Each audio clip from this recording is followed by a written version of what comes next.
General Nichols, thank you very much. It's an honor to be here, and I just want to take a moment and say thank you to those of you in uniform and what you do and the sacrifices that you make. One of my great privileges to be able to serve alongside men and women like yourself, and as whether it's going into a combat theater of operation or whether it's watching you perform your duties when there's a major disaster in this state or in other states where you've been asked to come and perform your duties. I have never been prouder to be the Commander-in-Chief and the Governor of Texas and watching you all perform. So I just want to take a moment and say thank you for what you have done, what you will do in the future.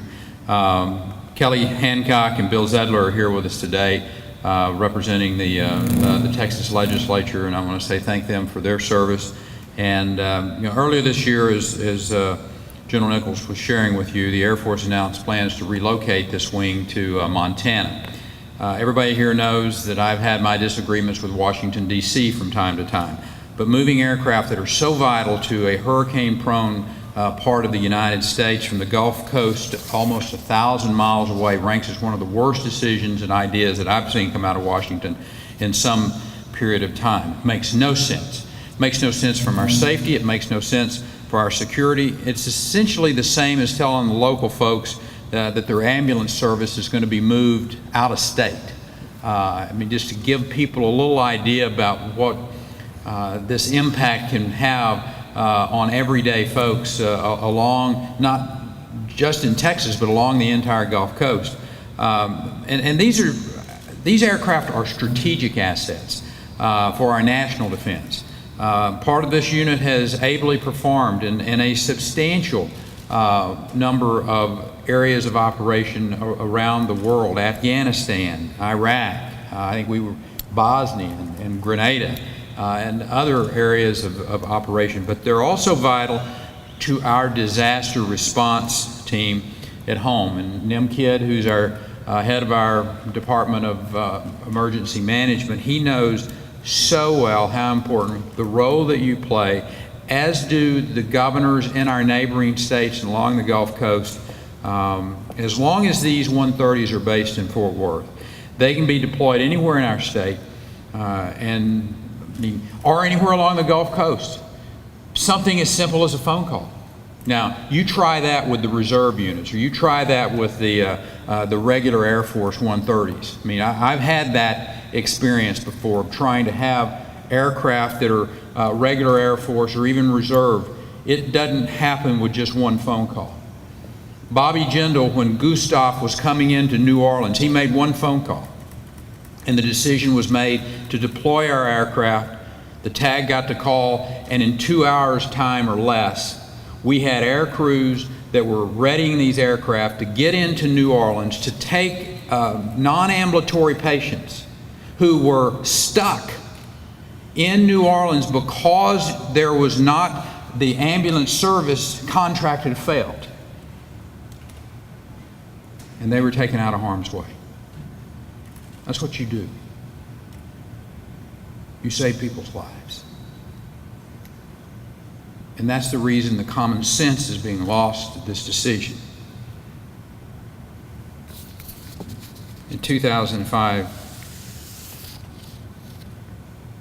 the 136 130s flew 423 storm-related sorties in this state and along the Gulf Coast.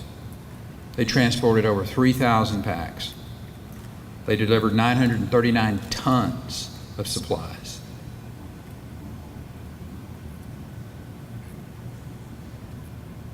That story I shared with you about Gustav and moving those patients out of New Orleans, out of harm's way. That was the first time in United States history that that was accomplished by that way. You were part of history.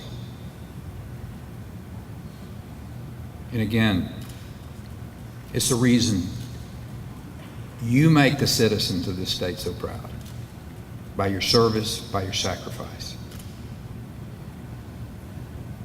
Unfortunately, we may never have the chance to do that again if this plan ultimately goes through. You know, in all due respect to our friends in Montana, this move simply doesn't make sense.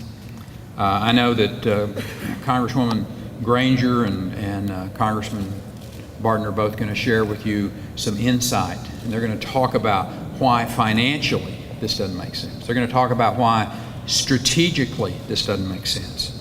Moving these assets across the country would effectively abandon millions of Americans from the tip of Texas all the way across the Gulf Coast during some critical times of need. And we all have seen this multiple times, whether it was Katrina, whether it was Ike, whether it was Gustav. I mean, multiple storms, whether it was floods or tornadoes. I mean, those assets being close to where these natural disasters occur is so important to being able to affect people's lives. And my message to Washington, D.C. is simple. The facilities that you need are here. The personnel that are going to have to be trained are standing in this hangar at a time when our nation needs to scale back on unnecessary spending. There's absolutely no reason to reinvent the wheel in Montana at the expense and the safety and the security of the Gulf Coast. Today, we are asking the Department of Defense to overturn the Air Force decision to move these critical air assets. And leading this charge are two people that I've already mentioned, a incredible Congresswoman from right here in Fort Worth. And I might add, her voice has been added to the entire Texas delegation, both Democrats and Republicans, our capable United States senators, of our senior senator and Kay Hutchison and John Cornyn. I mean, we have a united front across this state